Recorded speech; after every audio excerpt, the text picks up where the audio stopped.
2026년 벌써 1월이 지나가고 2월의 첫날, 첫 주일을 맞았습니다. 여러분 참 날씨가 많이 매섭죠.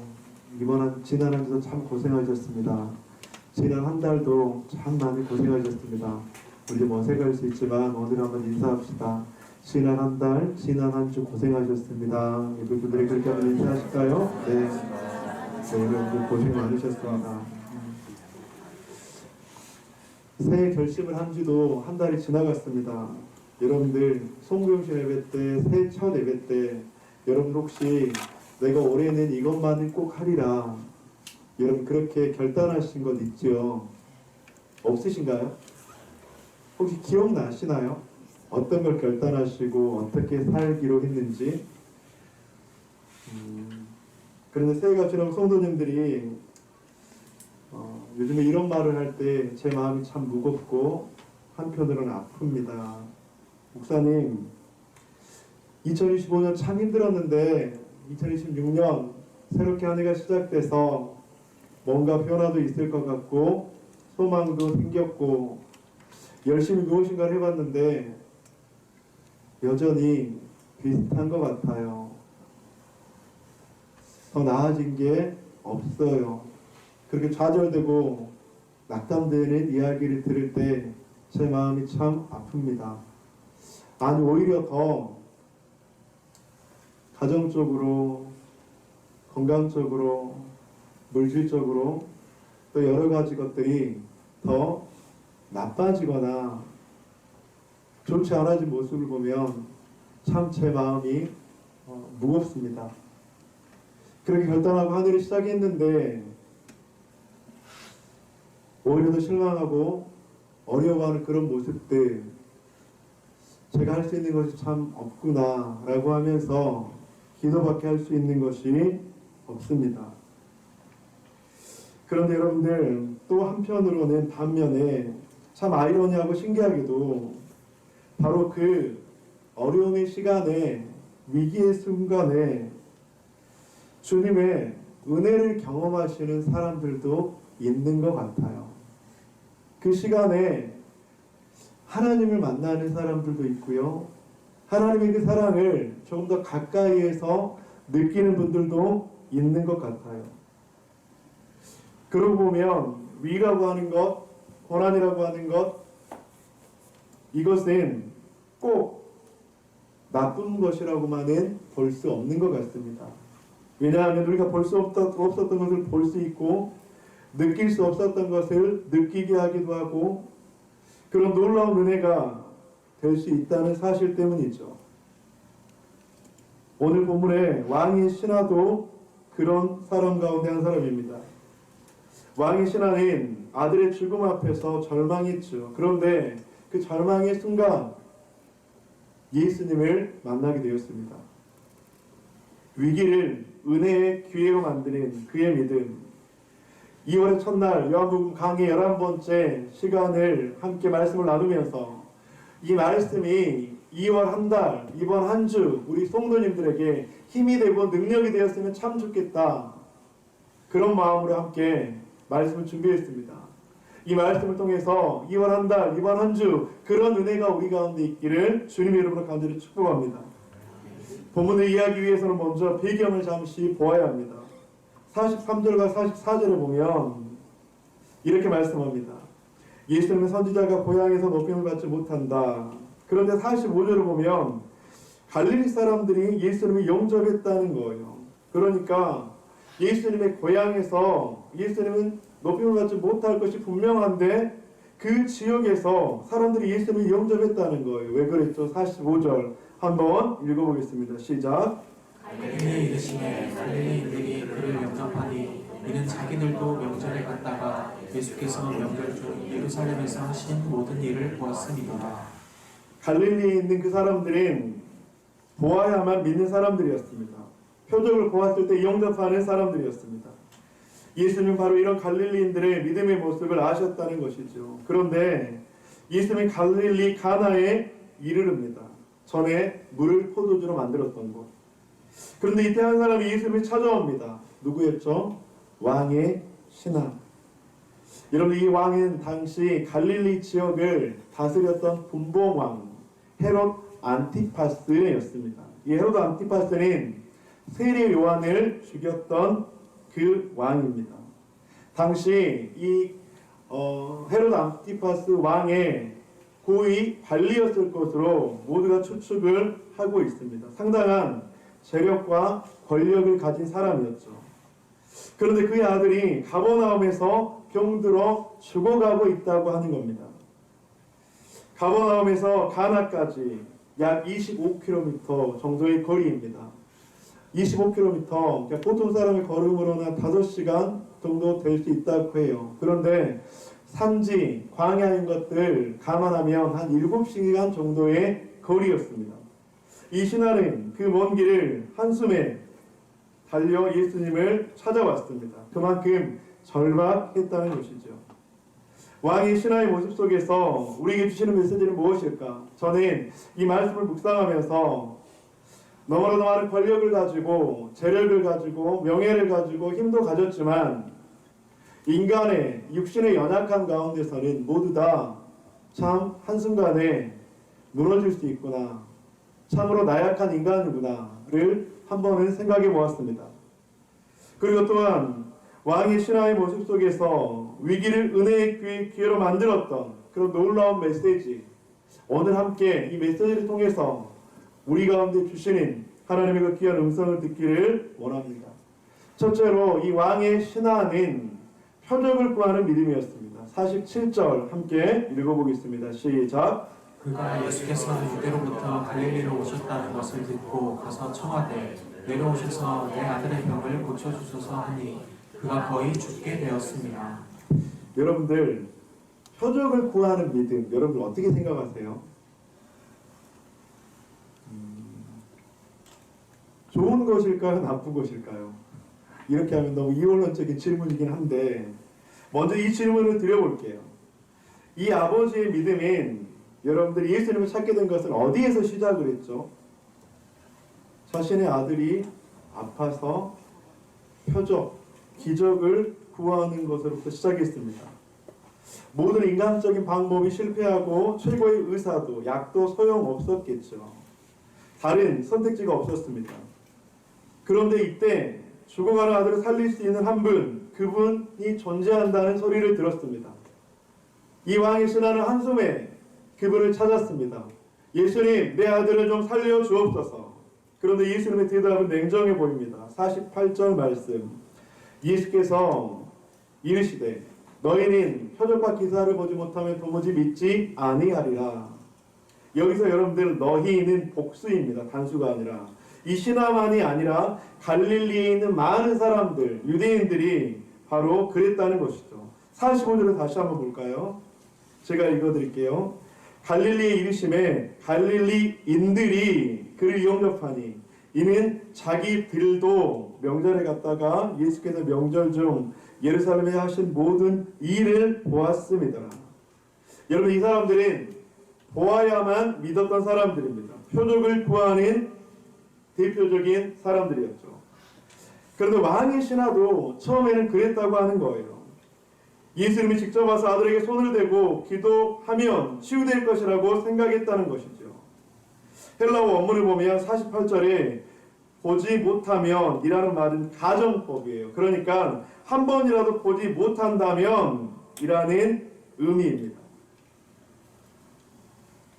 여러분들, 이 갈릴리에 있었던 사람들, 이 당시에 있었던 많은 사람들은 눈에 보여지는, 손에 잡혀지는 어떤 해결 이런 것들을 보고 예수님을 쫓기도 하고 따르기도 하고 믿기도 했다고 하는 것입니다.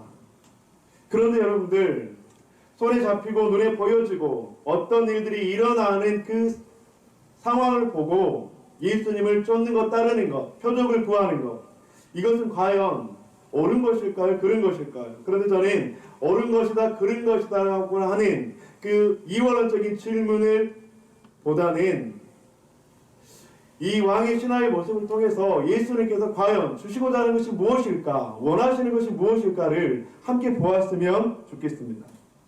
예수님은 단순히 책망하지 않으셨습니다. 여러분들 45절을 보면 48절을 보면 예수께서 이르시되 너희는 표적과 기사를 보지 못하면 도무지 믿지 아니하리라. 이 말은 그냥 비난하거나 아니면 책망하거나 그런 의미가 아니라는 거예요. 이 의미는 어떤 의미냐면 표적에 매달리지 말고 표적 주시는 분을 너희가 믿었으면 좋겠다라고 하시는 예수님의 더 깊은 초청, 초대라고 하는 것입니다. 우리는 표적을 구하는 믿음을 무턱대고 비난할 수 없습니다. 여러분들 혹시 여러분들 가운데 표적, 기적 아니면 하나님의 어떤 너무나도 놀라운 응답 그런 것들을 간구하면서 혹시 교회에 오신 분이 계십니까? 없으세요, 여러분? 그런 간절함 없으세요? 그런 막 간절한 하나님의 놀라운 역사, 막 기적, 표적 그런 거 없으세요, 여러분들? 예수님께 들어오는 예수님을 알게 되는 믿게 되는 세 가지 문이 있다고 풍성한 삶으로의 초대에서 그렇게 이야기를 나눴었죠. 첫 번째는 태어날 때부터 어떤 사람은 예수님을 믿으면서 태어난 사람이 있고 또 어떤 사람은 자신의 이성과 지식 가운데 나의 신적 존재에 대한 갈망함을 그렇게 구하면서 예수님이라는 문에 들어온 사람이 있고 세 번째 사람은 삶의 위기와 고난과 그리고 도저히 헤어나올 수 없는 그런 일들을 경험하면서 신적 존재를 찾다가 예수님의 문에 들어오기도 한다고 했죠. 사도 바울도 이런 말씀을 하셨습니다. 유대인은 표적을 구하고 헬라인은 지혜를 찾으나 여러분들 이것은 인간의 자연스러운 모습이기도 하고 실제이기도 합니다. 그래서 누가복음 11장에서 보면 예수님이 이렇게 말씀하십니다. 구하라 그리하면 너에게 주실 것이요. 여러분 구하는 것 자체는 잘못이 아닙니다. 믿음의 시작점으로는 충분하고 믿음의 시작점으로는 너무나도 좋은 그런 믿음의 문에 들어갈 수 있는 계기라고 하는 것이죠. 문제는 거기에 머무르거나 멈춰 있거나 표적만을 구하면 안 된다는 것이죠. 표적만 바라보고 표적 주시는 분을 모른다면 진정한 믿음으로 성장을 할 수 없는 것처럼요. 그러니까 우리가 구하는 것은 너무나도 필요해요. 하지만 구하는 그것에 우리가 함몰한 나머지 그것을 주시는 분 하나님, 그것을 응답하시는 분 하나님, 그 모든 문제의 근원인 그 하나님을 잊지 않고 그렇게 주님 앞에 나아가야 된다고 하는 것입니다. 예수님은 이 신화를 그래서 표적을 구하는 그 믿음에서 다음 단계의 믿음으로 인도를 하고 있습니다. 사랑하는 성도님들, 혹시 아주 간절한 기도의 응답을 바라고 있습니까? 혹시 삶의 위기 가운데 있습니까? 혹시 이런 방법 저런 방법 모든 방법을 사용해봤지만 도저히 해답이 나오지 않는 그런 일들 가운데 있으십니까? 그렇다면 그것을 주님께 가져가 보십시오. 표적을 구하는 것에부터 시작해도 됩니다. 그러한 믿음으로 시작하셔도 됩니다. 주님은 그 작은 믿음도 기뻐하십니다. 그리고 그 믿음을 사용하셔서 더 큰 믿음으로 인도하실 줄 믿습니다. 두 번째로 이 왕의 신하는 이제 표적을 구하는 믿음에서 조금 더 성장하고 도약하게 됩니다. 그래도 둘째는 말씀을 붙드는 믿음으로 점점 나아가게 됐습니다. 49절 신하가 이르되 주여 내 아이가 죽기 전에 내려오소서. 여기서 주여라는 호칭 여러분들 한번 생각해 보세요. 이 주여라는 호칭은 굉장히 위대한 신적 존재 자신의 주인 그런 대상에게 부르는 그런 호칭이에요. 그런데 갈릴리를 통치하는 안티파스 그 왕의 고위 신하가 자신의 상관인 왕이 아니라 한낱 떠도는 랍비와 같은 예수님을 보면서 주여라고 이야기를 하고 있습니다. 이것은 예수 그리스도의 그 높은 권위를 인정하는 예수님의 고백이었습니다. 믿음의 표현이었습니다. 그런데 예수님은 이 왕의 신하의 모습이 어떻게 반응하고 있습니까? 병상으로 내려가지 않습니다. 손을 대지도 않습니다. 그런데 단지 말씀만 선포하고 있습니다. 50절 함께 읽어보겠습니다. 시작. 예수께서 이르시되 가라 내 아들이 살아있다 하시니. 여기서 살아있다고 하는 것은 과거도 아니고요, 미래도 아니고 현재 예수님께서 말씀하시는 그 순간 살아났다는 놀라운 예수님의 선포라고 하는 것입니다. 예수님은 병상에 가지 않으셨지만 말씀으로 생명을 선포하셨습니다. 여러분들, 예수님은 이 신하의 믿음을 다음 단계로 성장하기 위해서 바로 예수님의 놀라운 계획의 시작을 하셨다고 하는 것입니다. 사랑하는 성도님들, 진정한 기적인 말씀을 의지할 때 일어나는 줄 믿습니다. 아멘. 예수님이 직접 그 장소에 오시지 않아도 시간과 공간을 초월하시고 무소부재하신 전지전능하신 하나님의 그 말씀을 통해서 그 놀라운 일들이 일어나게 된다고 하는 것이죠. 50절 예수께서 이르시되 가라 내 아들이 살아있다 하시니 그 사람이 예수께서 하신 말씀을 믿고 가더니. 여러분, 무엇이라고 말씀하나요? 그 사람이 예수께서 하신 말씀을 믿고 가더니. 그런데 여러분들, 여기서 믿고라는 말은 굉장한 중요한 의미를 가지고 있습니다. 헬라어 에피우시투센이라는 말인데 결단의 순간을 의미한다는 것입니다. 그러니까 예수님께서 왕의 신하야 됐어 이제 가 내 아들이 살았어 이야기를 하자 그 왕의 신하가 에피우시투센 믿음으로 결단한 거예요. 그 순간 예수님의 말씀에 대해서 믿음으로 반응한 것입니다. 아멘. 주님께서 말씀하셨다면 그렇게 됐습니다. 됐을 것이라고 믿습니다. 라고 하는 믿음의 결단, 순간에 믿음의 선택이 있었다고 하는 것이죠. 유진 피터슨의 메시지 성경에서는 이 장면을 조금 더 놀라운 표현으로 번역을 하고 있습니다. The man believed the bear what Jesus spoke. 그 사람은 예수님의 벌거벗은 말씀, 즉 아무 증거도 없는 순수한 말씀 하나만을 믿었습니다. 표적이 없었습니다. 기적도 없었습니다. 증거도 없었습니다. 확인할 방법도 없었습니다. 오직 하나님의 말씀만 있었습니다. 그런데 왕의 신하는 그것만으로 충분했다고 하는 것이죠. 성도님들, 왕의 신하의 믿음의 근거가 어떻게 되었죠? 표적을 구하는 믿음에서 하나님의 말씀을 붙드는 신앙으로 바뀌게 되었다고 하는 것이죠. 더 이상 마음속에 희망이 아닌 예수님의 말씀이 믿음의 근거가 되었다고 하는 것입니다. 예수께서 하신 말씀을 믿고. 예수님은 친히 말씀하십니다. 로마서 10장 17절 천지는 마태복음 24장 35절 천지는 없어질지언정 내 말은 없어지지 아니하리라. 아멘. 믿음은 들음에서 나며 들음은 그리스도의 말씀으로 말미암았느니라. 성숙한 믿음과 미성숙한 믿음의 차이는, 믿음의 근거는 무엇에 달릴까요?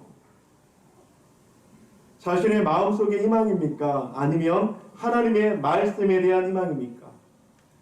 내가 의지하는 사람에 대한 소망입니까? 아니면 영원한 하나님에 대한 소망입니까? 내가 바라는 기복적인 소원입니까? 아니면 복음과 능력, 하나님의 약속의 말씀입니까? 왕의 신하의 믿음은 짧은 순간에 놀라운 변화를 겪게 되었죠. 표적에 매달리는 믿음에서 말씀을 신뢰하는 믿음으로 한 단계 도약을 했다고 하는 것입니다. 사랑하는 성도님들, 우리 성도님들도 이렇게 표적을 구하는 신앙에서 말씀을 붙잡는 신앙으로 한 단계 도약하시기를 주님의 이름으로 간절히 축복합니다. 그런데 여러분들, 무엇이 이 왕의 신하가 표적을 붙드는 신앙에서 말씀을 붙드는 신앙으로 도약하게 했을까요?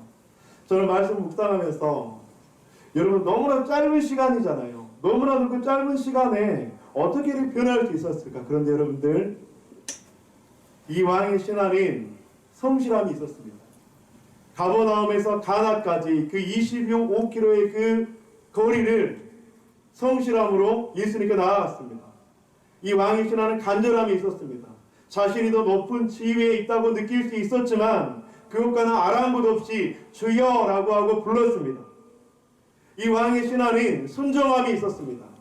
내 말을 믿고 가라 했더니 믿고 가더니 사람 손들이 바로 이것이 바로 표적을 붙드는 신앙에서 말씀을 붙드는 신앙으로 도약할 수 있는 귀한 힘이었다고 하는 것입니다. 여러분 절대로 그냥 있으면 이것이 변하지 않아요. 가만히 있으면 표적을 구하는 신앙에서 말씀을 구하는 신앙으로 절대로 바뀌지 않아요. 우리의 의지적 결단과 노력이 필요하다고 하는 것입니다. 성실함과 간절함과 그 순종함이 이 왕의 신하가 바뀔 수 있었던, 믿음의 도약을 할 수 있었던 귀한 힘이었다고 하는 것입니다. 토레이 목사님 기도의 대가이죠. 신학교 입학생과 인터뷰를 했는데 이렇게 물었다고 합니다. 자네는 날마다 믿음으로 승리하는 삶이 무엇이라고 생각하는가? 학생이 대답합니다. 제가 말씀을 붙들고 사는 것입니다. 훌륭한 답이죠. 틀린 답은 아닙니다. 그런데 토레이 목사님은 그 대답에 이렇게 반응을 하셨습니다. 자네가 말씀을 붙드는 것보다 더 중요한 것이 있다네. 무엇입니까? 말씀이 자네를 붙들어야 하네.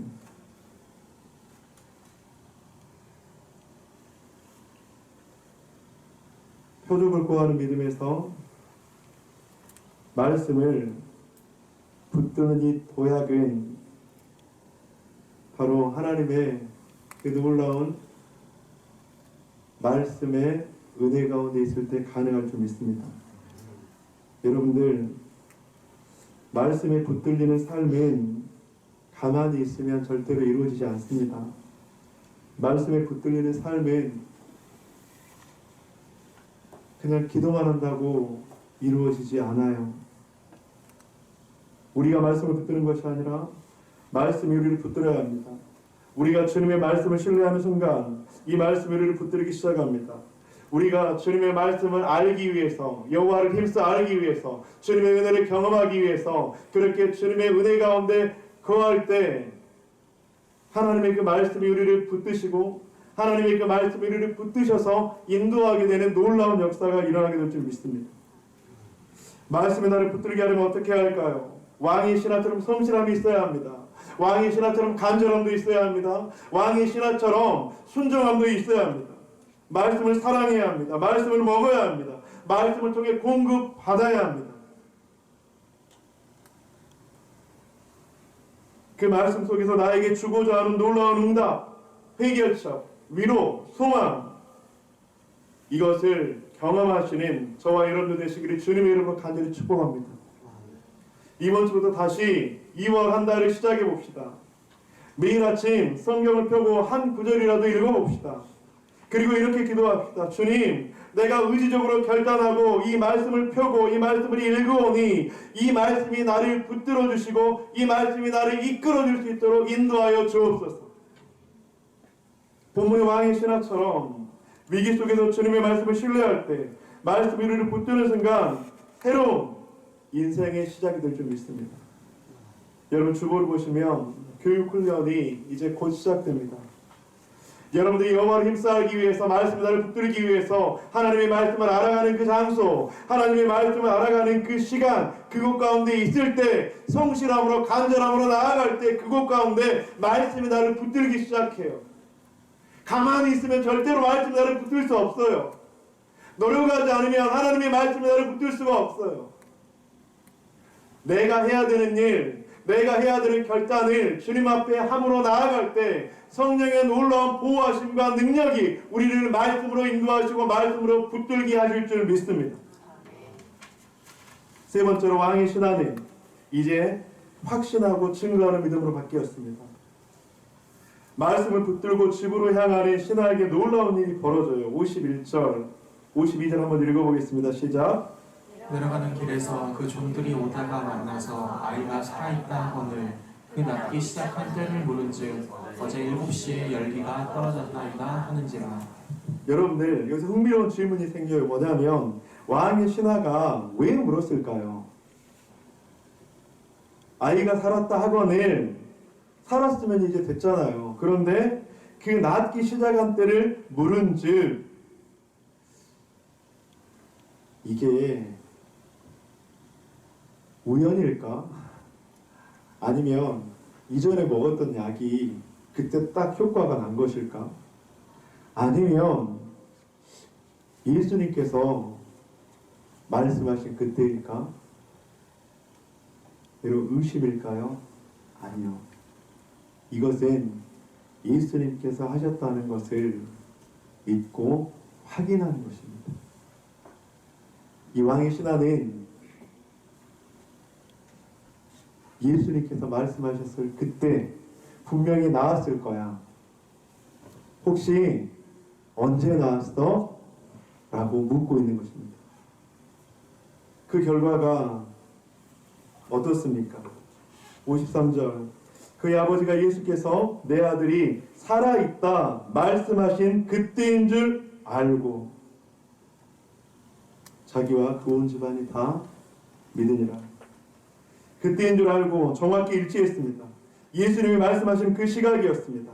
우리 시간으로 1시 25km 떨어진 가버나움에서 아이의 열이 떨어졌습니다. 시간과 공간을 초월하신 하나님의 역사가 일어났습니다. 직접 가지 않으셨지만 하나님의 말씀의 능력으로 그곳 가운데 하나님께서 일하셨습니다. 이것이 우리가 믿는 하나님, 이것이 바로 우리가 믿는 하나님이신 줄 믿습니다. 사랑하는 성도님들, 시간과 공간을 초월하시고 무소부재하신 이 하나님의 능력이 여러분들 2월 한 달 우리들의 삶 속에서 경험되어지고 느껴지고 믿어지기를 주님의 이름으로 간절히 축복합니다. 그런데 여러분들 더 놀라운 왕의 신하의 모습이 있어요. 52절 어제 7시에 열기가 떨어졌나이다. 한번 생각해 보세요. 예수님을 만났어요. 예수님 내 아들을 살려주세요 했어요. 예수님께서 그래 내 아들이 살아났다 하고 믿고 가더니 그렇게 했잖아요. 그런데 여러분들 이제 근데 52절을 보니까 어제 7시에 열기가 떨어졌나이다 그렇게 이야기를 하고 있어요. 그러면 여러분들 어제 열기가 떨어졌나이다. 여러분들 이 왕의 신하가 예수님을 만난 건 오늘입니까? 아니면 어제입니까? 어제죠. 그럼 여러분들 가버나움에서 가나까지 몇 킬로라고요? 25km 7시간. 여러분들 예수님이 찾아올 때처럼 그 간절함으로 찾아왔을 때 그 간절함이라면 예수님을 만나고 이제 나을 거야 라고 믿고 가더니 해서 바로 자기 집에 가면 아이가 낳았는지 안 낳았는지 알 수 있었을까요? 없었을까요? 있었겠죠. 근데 하루라는 시간이 비어요. 왜 바로 안 갔을까요? 왜 바로 안 갔을까요? 왜 바로 가지 않고 이렇게 머뭇거리다가 하루가 지난 시점에 자신의 신하들에게 내 아들이 어떻게 됐어? 라고 물어봤을까요? 달려갈 필요가 없었습니다. 주님이 말씀하셨기 때문에 그 말씀은 이루어졌을 것이다 라고 하는 믿음이 있었죠. 이것이 진정한 믿음의 모습입니다. 사랑하는 성도님들, 주님의 말씀이면 충분해. 주님의 말씀은 반드시 이루어질 거야. 주님의 말씀은 한치 오차도 없어 라고 하는 이 하나님의 말씀을 믿는 순간 그곳 가운데 하나님의 역사가 일어날 뿐더러 자기와 그 온 집안이 다 믿으니라. 쉬운 성경에 이렇게 표현합니다. 그 아버지와 그의 온 집안 식구들이 모두 예수님을 믿었습니다. 할렐루야. 무엇이 가족을 변화시켰습니까? 시간과 공간을 초월한 하나님의 그 역사, 그 역사를 믿는 그 믿음이 그와 그 온 가족을 구원으로 인도하신 줄 믿습니다. 사랑하는 성도님들, 혹시 한 사람의 구원을 위해서, 한 영혼의 구원을 위해서 기도하고 있나요? 오랜 시간 동안 눈물을 흘리고 있습니까? 여러분들이 이 왕의 신하의 믿음인 그 믿음으로 말미암아 그 믿음의 간증은, 믿음의 결단은, 믿음의 선택인 그 온 집안을 다 예수님을 믿게 하는 믿음으로 바뀌게 된 줄 믿습니다. 여러분들, 나의 믿음이 바로 그런 하나님의 놀라운 역사를 가져옵니다. 나 한 사람의 믿음이 믿지 않는 오랫동안 기도했던 나의 가족과 이웃과 한 영혼을 변화하게 될 줄 믿습니다. 나의 그 믿음이 우리의 가족이 오랫동안 그 기도했던 그 기도의 응답을 가져오게 될 줄 믿습니다. 말씀을 마무리하도록 하겠습니다. 위기를 기회로 만든, 위기를 은혜의 기회로 만든 왕의 신하의 믿음 세 가지. 표적을 구하는 믿음. 여러분들 나쁘지 않습니다. 하나님 앞에 간절히 구하려고 와보세요. 하나님께 도저히 불가능할 것 같고 너무나도 내 욕심적인 부분이지만 그것들을 간절히 구하려고 하나님 앞에 한번 간절히 나와보세요. 그런데 그 표적을 구하는 믿음은 말씀을 붙드는 믿음으로 하나님께서 분명하게 우리를 인도하실 것입니다.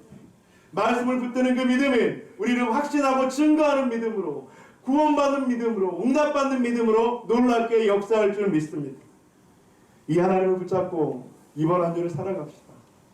이 하나님을 붙잡고 이번 한 주 표적을 구하는 믿음과 말씀을 붙드는 믿음과 확신하고 증거하는 믿음으로 승리하며 살아가시는 저와 여러분들 되시기를 주님의 이름으로 간절히 축원드립니다.